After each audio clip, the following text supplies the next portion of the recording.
المساجد لله فلا تدعوا مع الله أحدا.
Assalamualaikum warahmatullahi wabarakatuh. Alhamdulillahi rabbil alamin. Assalatu wassalamu ala asyrafil anbiya'i wal mursalin. Sayyidina wa habibina wa maulana Muhammadin wa ala alihi wa ashabihi wa man tabi'ahum bi ihsan ila yaumiddin, amma ba'du. Hadratal muhtaramin, para alim ulama, para asatidz, tokoh dan pemuka masyarakat yang hadir, insyaallah semuanya semoga dicatat dalam deretan ahli surganya Allah.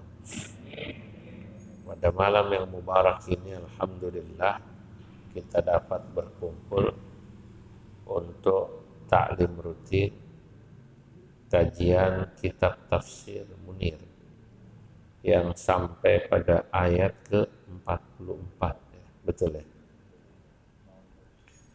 Sekarang 44 ya. Nah, baik saudara-saudara, marilah kita baca ayat ini pelan-pelan, lalu nanti kita jelaskan tafsirnya. A'udzu billahi minasy syaithanir rajim. Bismillahirrahmanirrahim. Wa katabna 'alaihim fiha anna an-nafsa bin-nafsi wal 'aina bil-'ain. Ini ya, betul ya? Ini 45 ya? 44 dulu ya, belum ya? Bismillahirrahmanirrahim. Inna anzalna at-taurata fiha hudaw wa nur. Yahkumu biha an-nabiyyuna alladhina aslamu للذين هادوا والربانيون والأحبار بما استحفظوا من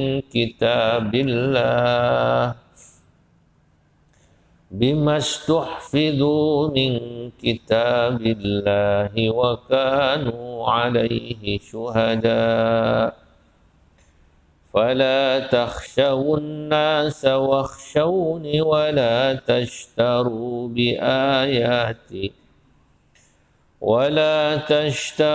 بآياتي ثمنا قليلا ومن لم يحكم بما أنزل الله فأولئك هم الكافرون. Inna sesungguhnya kami, kata Allah, anzalna telah menurunkan at-taurata, kitab Taurat, ay ala Musa, yakni menurunkannya kepada Nabi Musa, al-kalim, yakni Nabi Musa kalimullah, fiha hudan, di mana dalam kitab Taurat itu berisi petunjuk, ay mustamilatun 'alal huda. Apa makna huda? Huda itu bayanul ahkam wat takalif. Huda itu artinya penjelasan tentang hukum-hukum syariat, wat takalif, dan taklif. Taklif itu artinya perintah-perintah. Mana yang diwajibkan, mana yang disunnahkan, itu namanya taklif. Wa nur, dan juga di dalam kitab Taurat terdapat nur. Dalam tafsir, nur itu walaupun diartikan secara harfiah cahaya, tapi sebagian ahli tafsir mengartikan nur itu usulul i'tiqad, yakni pokok-pokok daripada i'tiqad. Min tauhidillah, misalnya mengesahkan Allah, wa umurin nubuwah, dan urusan-urusan kenabian, wal akhirah, dan juga urusan-urusan akhirat.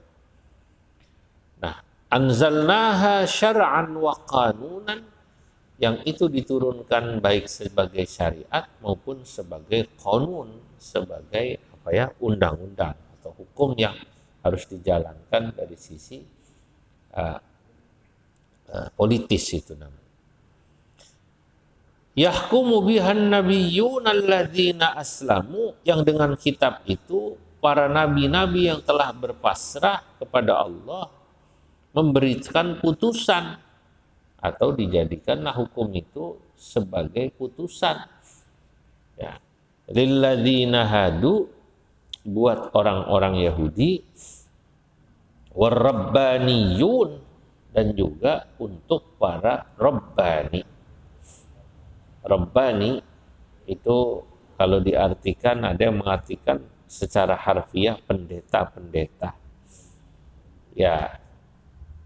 Ya, atau wal ahbar bukan ar-rabbani wal ahbar. Ada yang mengartikan ya pendeta dan ulama. Apa bedanya? Ada bedanya di sini. Kalau rabbani itu dia lebih dari sekedar ulama, karena dia memiliki pengetahuan untuk bagaimana cara mengatur kehidupan umat secara politik. Ya.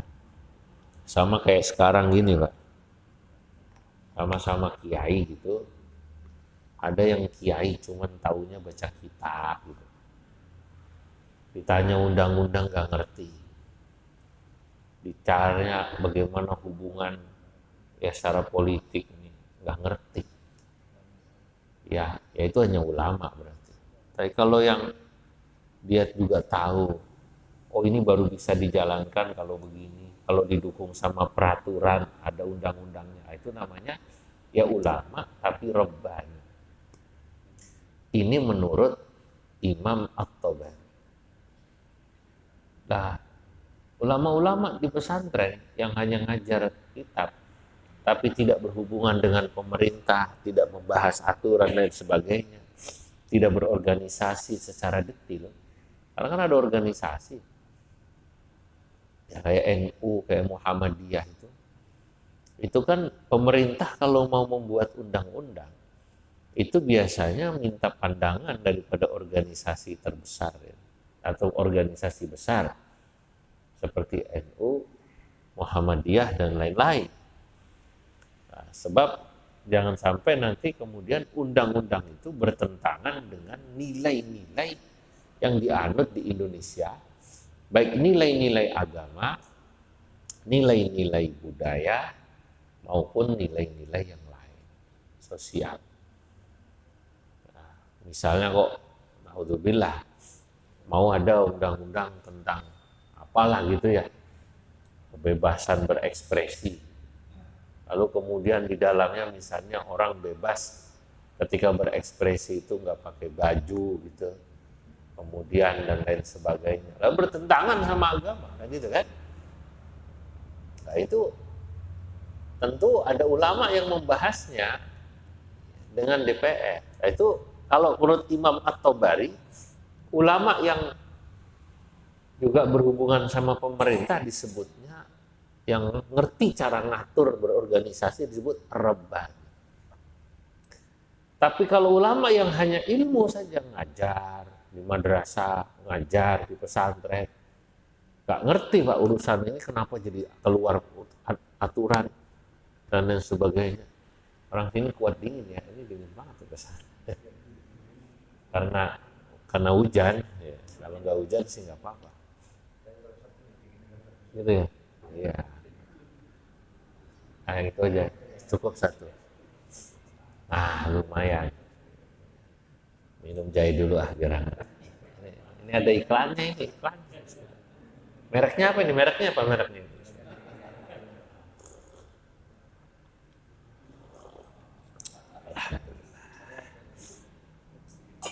Nah itu kata Imam At-Tabari, bedanya warabbaniyuna wal ahbar. Kalau Rabbani itu ulama, tapi dia ngerti cara mengatur siasah atau secara politisnya bagaimana. Bagaimana nih ini bisa dilaksanakan. Wal ahbar atau pendeta-pendeta yang ya hanya ngajar saja. Ya. Bimastuhfidhu min kitabillah, di mana mereka menjalankan itu dalam rangka diperintahkan memelihara kitab-kitab Allah. Wa kanu alaihi syuhada, dan mereka juga atas apa yang diperintahkan itu, atas apa yang ada di dalam kitab Taurat, syuhada, menjadi saksi. Wala takhshawun nasa, karenanya hai para rabbani, para ulama, para ahbar, janganlah kalian pernah merasa takut an-nasa kepada manusia kalau menjelaskan hukum. Wakhshawni, tapi takutlah kalian kepada diriku, kata Allah. Nah, ini ayat jelas ini. Dari Allah pesannya, para ulama itu ya tak boleh takut kepada manusia. Wala takhshawun nasa wakhshawni. Wala tashtaru bi ayati thamanan qalila. Dan jangan pernah kalian menjual ayat-ayatku, kata Allah, thamanan qalila, dengan harga yang murah. Nah, disinilah kenapa di antara syarat orang layak atau dipanggil sebagai ulama itu adalah khasyatullah, takutnya hanya kepada Allah. Wala yakhafuna laumata laim, dia tak perlu takut kepada manusia. Selama benar loh Pak, tapi bukan nekat juga. Ada orang selalu bilang, saya cuma takut pada Allah, tapi ngomongnya ngawur. Wantem sana, wantem sini. Jelekin sana, orang dijelekin, tokoh dijelekin. Begitu ditangkap polisi, nangis. Minta maaf lah. Waktu belum ditangkap sih bilangnya apa? Hanya takut kepada Allah. Itu sih bukan orang yang tidak takut kepada Allah. Ya, bukan orang yang yakhsyallah, tapi minal ngawuri gitu. Termasuk orang yang apa namanya? Ngawur namanya. Sekarang banyak itu saya lihat. Orang dia bilang katanya saya nggak takut hanya kepada Allah. Ditegur, Pak, Bapak ngomong kayak gitu, biarin. Gue cuma takut kepada siapa? Begitu ditangkap polisi, nah, kena undang-undang dia. Dia harus bisa membedakan. Kalau yang ulama beneran, dia tahu Pak. Yang namanya tegas itu ada pada isi, bukan tegas itu pada cara ngomong. Saudara, ada ulama yang ngomong cuma sedikit. Ya terserah. Kalau memang mau dilanjutkan sama pemerintah, silahkan aja. Tapi begitu ngomong gitu, pemerintahnya malah takut. Padahal kiainya, tokohnya hanya ngomong begitu doang. Pak Kiai atau Pak Ketua, misalnya kalau yang bersangkutan Ketua Ormas itu misalnya, Ketua NU misalnya. Bagaimana itu tentang apa yang terjadi di Wadas, lagi ramai itu. Gimana namanya? Wadas. Ya, misalnya nih, kalau orang yang cara bicaranya terukur paling, ya kalau pemerintah mau lanjutkan ya harus siap menerima resiko. Gitu doang ngomong. Tapi ngomong gitu pemerintah malah takut. Misalnya. Atau ya dengan cara yang lebih baik. Ya, semua itu mestinya harus menggunakan pendekatan kemanusiaan yang baik. Itu cara ngomong begitu, itu lebih didengar. Lebih masmu'ul kalam. Daripada ngomong yang wah, emang pemerintahnya pemerintah Fir'aun. Misalnya. Udah zolim, wah bukan pakai zolim lagi. Pakainya bukan zolim lagi, tapi apa namanya? Zolim. Wah macam-macam.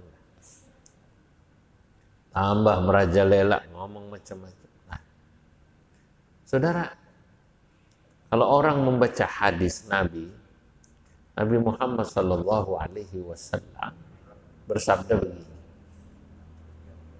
man wa'adha akhahu jahran, ya, faqad fadahahu, atau dibalik dulu, man wa'adha akhahu sirran faqad nasahahu wazana. Barang siapa orang mengingatkan saudaranya secara baik dan diam-diam, maka sungguh itu dia telah memberi nasihat. Jadi mengingatkan dengan cara yang baik dan elegan, itu namanya nasihat, memberi nasihat. Dan menjaga kehormatan orang yang diberi nasihat. Dan biasanya orang tersebut lebih respect, lebih hormat. Waman wa'adha akhahu alaniyatan, sebaliknya barang siapa orang yang mengingatkan atau mengkritik orang secara terbuka dan kasar, faqad fadahahu wazan, sebenarnya dia tidak sedang memberi nasihat, tapi dia sedang, kata orang Jawa, fadaha itu meleh-melehno. Apa meleh-melehno itu, Pak Haji? Hah? Meleh-melehno itu apa, Pak Haji? Meleh-melehno, menjelek-jelekkan. Hah? Ya, menjelek-jelekkan aja. Cuma ngejelek-jelekin doang, nggak ada niat nasehatin. Kalau orang nasehatin kan tujuannya supaya berubah, kan gitu kan? Kalau cuma ngejelekin doang, dia nggak peduli mau berubah nggak. Tuh kan bener malah nggak berubah. Emang lu niatnya ngejelekin. Kalau yang niatnya memberi nasihat, dia berupaya bagaimana orang tersebut jadi apa namanya? Berubah. Nah itu. Maka di sini walaupun ayat sesungguhnya pesannya kepada ulamanya Bani Israel, tapi ayat ini sesungguhnya juga menjadi nasihat buat ulamanya umatnya Nabi Muhammad Shallallahu Alaihi Wasallam. Apa pesan Allah? Satu, kepada para ulama, para rabbani, para ulama, falah takhshawun nas, jangan takut kepada siapa? Manusia.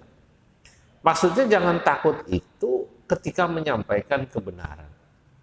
Tapi jangan salah, menyampaikan kebenaran juga harus dengan cara yang benar. Bahkan kadang-kadang ada kebenaran yang tidak boleh disampaikan. Ini tentang kebenaran lah. Ada ungkapan dalam peribahasa Arab, laisa kullu haqqin yuqal. tak semua kebenaran itu boleh diucapkan. Contoh, anak tetangga, ya, naudzubillah, la samahallah, jangan sampai terjadi. Ini cuma contoh doang. Meteng sebelum kali. Emang begitu adanya. Benar. Tapi juga bukan kemudian kita ngomong ke sana kemari. Oh, lu tahu nggak? Bu, tahu nggak? Itu kan anaknya si itu kecelakaan itu kali. Ini benar tapi nggak perlu diomongin gitu loh.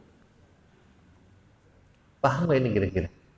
Jadi oleh karenanya kalau kita menyampaikan kebenaran itu harus dengan cara yang benar. Itu pun kalau mau disampaikan. Karena ada juga kebenaran yang tidak harus disampaikan. Jadi kalau ada orang bilang, ini kan kebenaran harus saya sampaikan. Sebentar, sini. Kebenaran harus disampaikan itu betul, tapi dengan cara yang benar. Itu satu. Kedua, Anda harus paham juga, tak semua kebenaran harus disampaikan. Tolong dikasih garis bawah. Istabilu. Laisa kullu haqqin yuqal, tak semua kebenaran harus disampaikan. Contohnya tadi itu.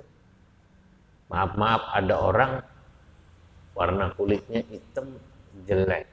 Kita kan bener emang. Lu jelek amat sih lu.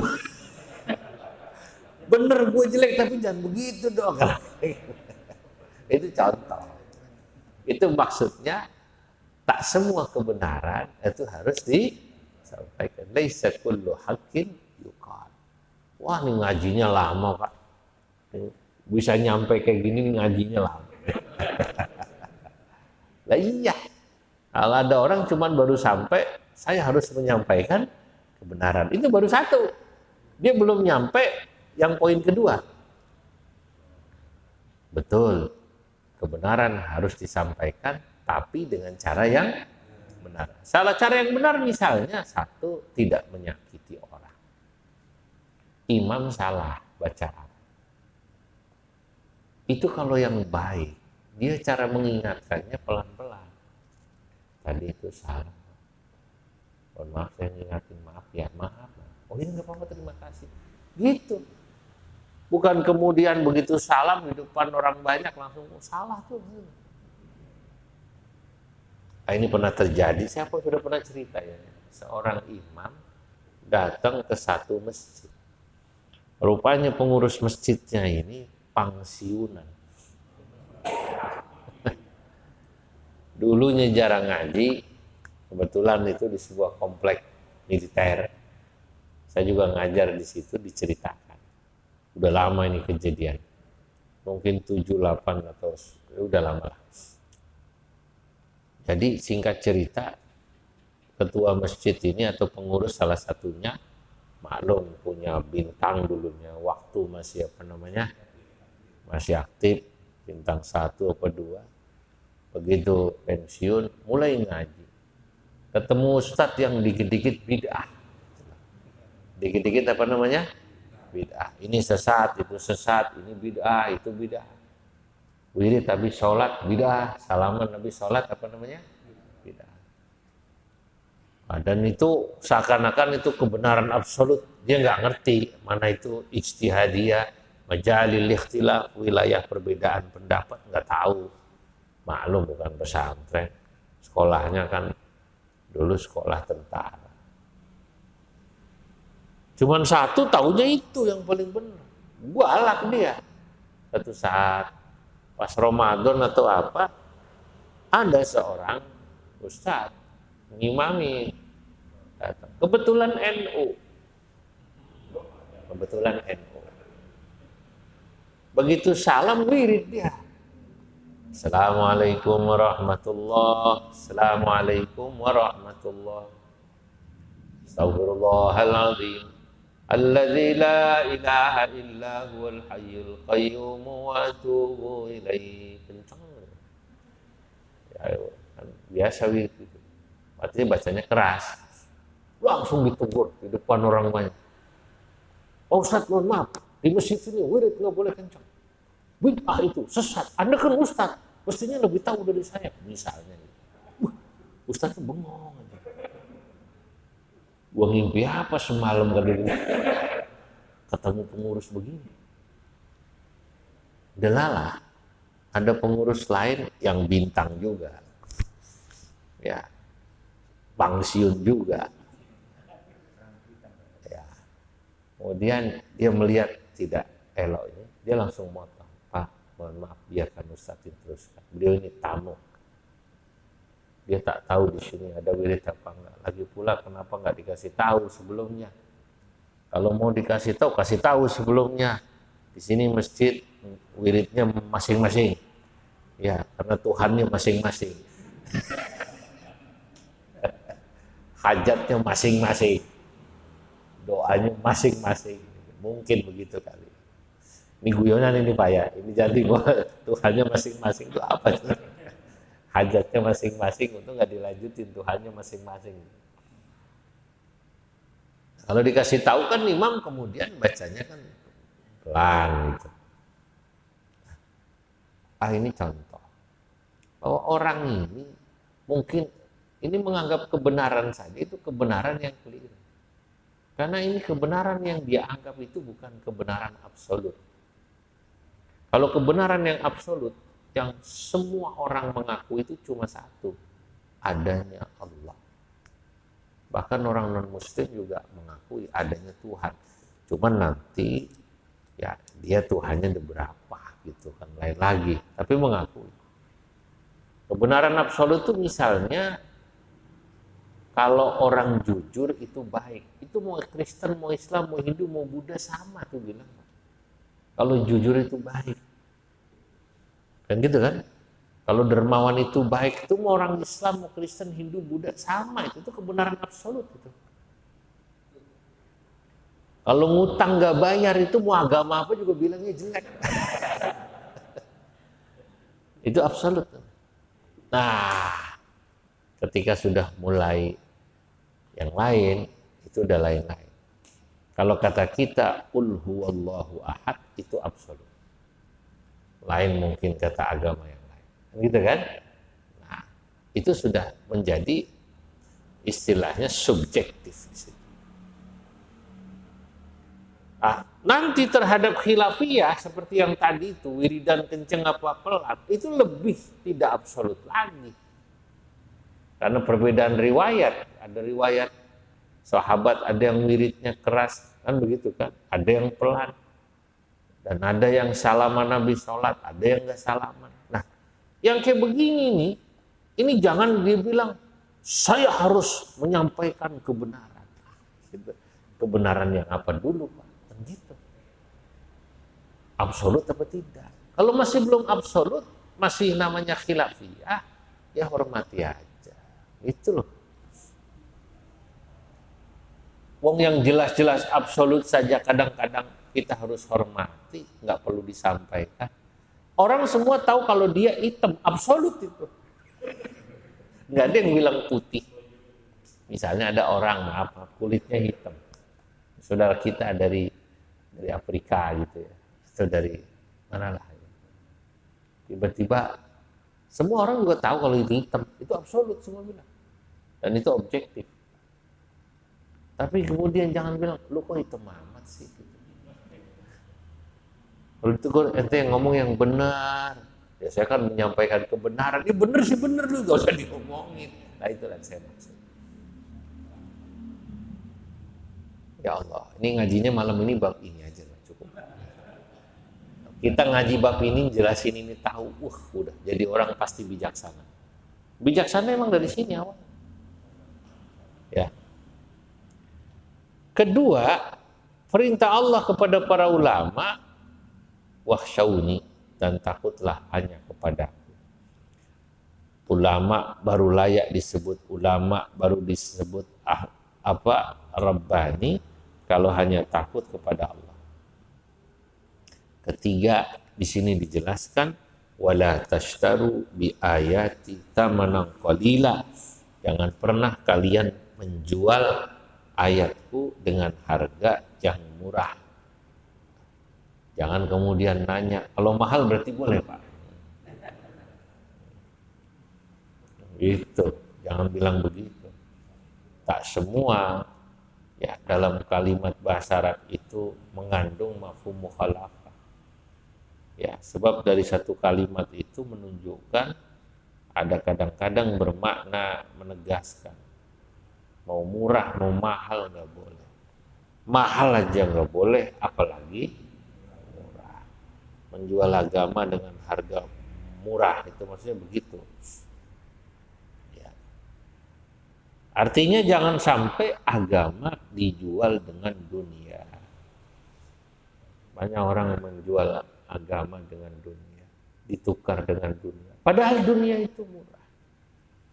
Itulah kenapa Al-Ghazali dalam kitab Ihya menukil satu syair yang sangat indah, mengingatkan kita semua yang kadang-kadang tidak sadar suka menukar agama kita dengan yang murah. Nuraki udunyana nuraki udunyana bitamziki dinina. Oh, sobek-sobek baju agamamu ya, dengan apa, untuk menambal baju dunia. Artinya agama disobek, kain agama disobek buat nambal baju dunia, itu dilarang. Yang ada ulama itu justru kebalik, dunianya dijual, dunianya disobek untuk nambal agama. Wa man lam yahkum bima anzalallahu fa ulaika humul kafirun. Wa man lam yahkum bima anzalallah, dan barang siapa orang yang tidak berhukum dengan apa yang sudah Allah turunkan, fa ulaika, maka mereka itu humul kafirun, adalah orang yang kafir. Ayat ini sesungguhnya ditujukan kepada pentolan-pentolan orang Yahudi yang dulu seringkali menyimpan ayat-ayat yang ada dalam kitab Taurat. Ini kan lanjutan yang lalu kan? Mestinya dirajam karena yang zina anaknya orang kaya. Lu mah dicambuk aja sebentar, dikit aja. Ya, hukumnya berpihak. Ya, kalau dikasih fatwanya jadi berubah, kira-kira gitulah kira-kira. Nah ini, nah, mereka yang semacam ini itulah disebut orang kafir. Ya, contohnya seperti jilid tadi, atau yang menyimpan sifat Nabi, karena ada di antara mereka itu menyimpan sifat Nabi. Nah, oleh karenanya kafir itu maknanya bisa banyak. Tapi makna yang ada dalam ayat ini adalah kafir yang bermakna orang yang menghalalkan hukum dengan mengganti apa dari apa yang diturunkan Allah, itu kafir. Ya. Walaupun makna kafir secara bahasa itu maknanya menutup. Maka kufur nikmat diambil dari kata kafir. Kufur nikmat itu diambil dari kata kafir. Iya. Ya. Jadi kalau kita ini kufur nikmat, ya berarti kita ini kafir semua. Kafir artinya menutupi nikmat Allah. Nah, makanya orang yang mengganti hukum yang daripada Allah turunkan sebenarnya kafir, gitu loh. Kafir dalam arti mengganti hukum Allah. Walaupun kekafiran itu dari sisi bahasa bisa berbeda-beda, kata Imam Nawawi. Kayak orang kufur nikmat itu nggak sampai keluar dari Islam, ya dosa besar. Tapi beda dengan orang yang tidak percaya dengan keberadaan Allah, itu kafirnya parah. Apa namanya, kafirnya parah. Nah, Ada lagi kafir nikmat tadi kan. Nah, makanya ketika Imam Nawawi dalam Syarah Sahih Muslim menjelaskan hadis al-ahdul ladzi bainana wa bainahum as-salah wa man tarakaha faqad kafara, yang membedakan antara kami dan mereka orang non-muslim itu salat. Ya, wa man tarakaha faqad kafara, barang siapa orang yang meninggalkan salat sejatinya dia telah kufur, telah kafir. Apakah kafir maknanya keluar dari Islam? Kata Imam Nawawi tidak. Makanya kalau ada orang Islam jarang sholat, ya dia masih dihukumin Islam. Dia hanya kafir, disebut kufur nikmat. Nah itu.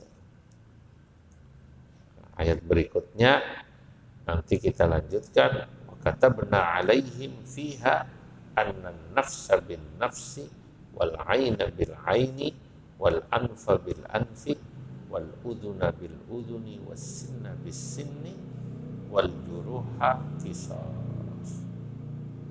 Kalau ada yang bertanya, saya silahkan.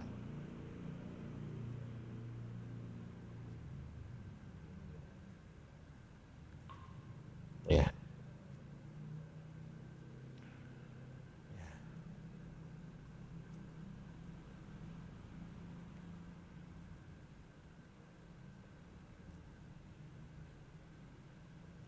Ada?